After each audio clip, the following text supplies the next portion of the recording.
kind of traumatic, but it wasn't like a lot of verbal abuse, but like that was just normal to us. It was normal to him because that's his background and where he came from. But looking at it now, it's like, it's probably not like people don't really talk to their kids like that, especially these days.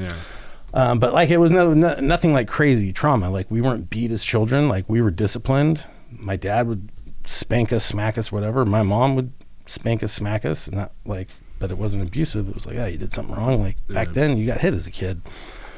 But I've been trying to figure it out. Like there's just like, I feel, I just don't really know, but like I always wanted to like have fun. And like I mentioned with my cousin, when I was 16, I was like, this is something that I'm always going to think about because I don't want to end up being here where he is. And I'm not bullshitting. Like I literally told myself that. And then 23 years later, I was there.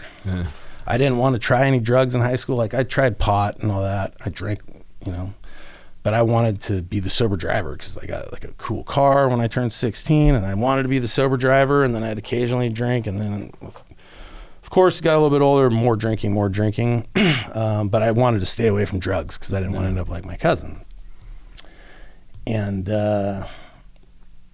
got tricked into trying cocaine one time when I was like, I don't know, my early 20s. Like these guys, two of my good friends, they're just bullshitting me, and they're like, "Oh, it's not cocaine, it's Ritalin. It's legal." Like that's gonna and we were drunk as hell, and I was like, "Okay, well, as long as it's not cocaine, then I think it's okay." Whatever. But tried that and never really liked it. And then I ended up doing cocaine a few times, like in Vegas here and there, and it was always like when I was just like really drunk, so it was just like whatever. The first time and only time I ever did cocaine, whoever had the vial ended up spilling it on their lap, and we're at this party, well-to-do people, so here it is, like this dude, he's got his hot wife, she's snorting the line off my buddy's, essentially where his dick would be, and I'm hammered, and I'm like, okay, and so my reflection of it was, I got paranoid the first time. Like I had a nice Saline Mustang, we're in San Francisco, I'm peeking out the window like every 2 minutes, like somebody's stealing it, and I'm like, so I already paranoid, which I hate being paranoid, and I'm already doing this drug off of essentially someone's dick with just a layer of fabric covering it. Yeah, I don't think I'm going to do that again. It wasn't like a cool story like, some stripper's ass crack. No, it's my buddy because he spilt it, and here it is, this guy's wife that I believe even I would have to ask my friend. My recollection was he told me, hey, they're kind of in an open marriage, so be careful. And they were eyeing me up or something. And I'm like, okay, all this too much. Yeah, that could have been turned into a lot more. I'll stick with the booze with the old guys that sit there, or whatever. So no, exactly. Like that's, I look at it as like, luckily, I was like, I didn't really like it. Yeah. And so like I said, a handful of times, but again, I was always stay away from drugs. And then one time on a Sunday, probably around that same age, early 20s, I had a group of my buddies all lived together in a house, and we're like hungover on a Sunday, all hanging out, watching golf or something, and gonna have some beers. And one of my buddies was like, oh, here, dude, why don't you guys each take a Vicodin? And I'm like,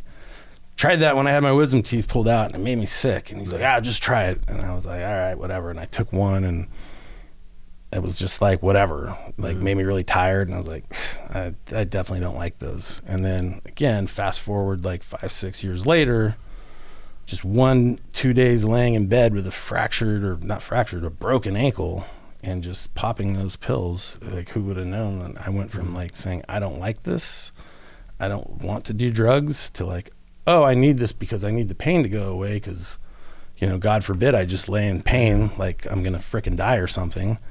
And then that was it. Yeah, that's the I don't know if it's irony per se, but the really scary thing about this disease, and you're talking about it like by the time the ankle's broken, you're late 20s? Yeah. Okay, so late 20s, so brain's fully developed at this point. For me, my alcoholism, people don't believe, like, I was the guy that got people home in high school. I didn't drink. Dad was an I said the same thing. I'm never going to do this. And then at about 22, coming out of my shell, I started working in radio and I want to talk to women. At that point, it was always usually somebody I knew for a long time or women that hit on me. I'm like, I want to be a little more outgoing. And it's like, okay, here's the solution. Fast forward 26, 27, 28. It started to get off to the races real quick. Yep.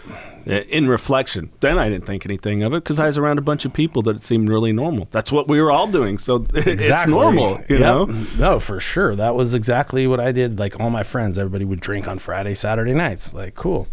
For me, I don't know, like in my mid-20s, it started, Thursday nights sounded like a good time to drink too, because, Friday's a little easier at work. You probably get out of there early, like whatever. Thursday's dollar beer night. We're going to save some money. Yeah, so we went from Friday, Saturday to Thursday, Friday, Saturday, and then it's like, Sunday night baseball's on. You like to cook, get a couple, people to hang out and cook a nice dinner and have some drinks. Well, shit, then the next thing you know, you're drinking every day. Yeah. And like...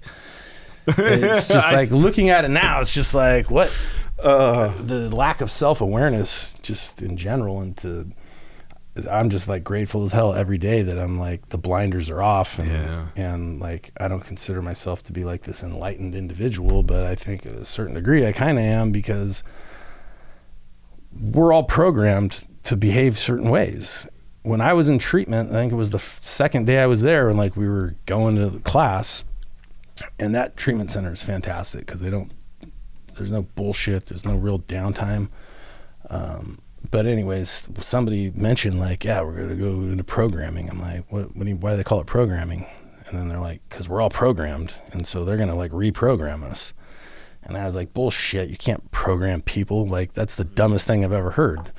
Well, then guess what? I started thinking about it all day, every day for about the next week.